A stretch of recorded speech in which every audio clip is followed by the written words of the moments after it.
Hi, I'm Matt here with Solus. Today I'm going to be showing you how to install our new 203X hub kit that's specifically designed for the Yamaha 200, 225, and 250 VMAX show engines. Let's get started. First is going to be your OEM thrust washer. Make sure the taper side is facing the propeller shaft.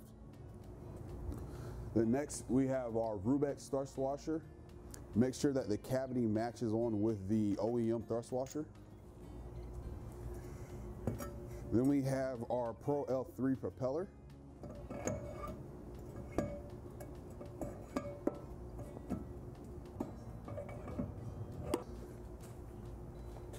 Then next we have our aft spacer. The taper side will face the propeller shaft, and followed by our flat washer. Then next we have our shaft nut. Make sure to check with your engine manufacturer. For this specifically, it's about 40 foot-pounds.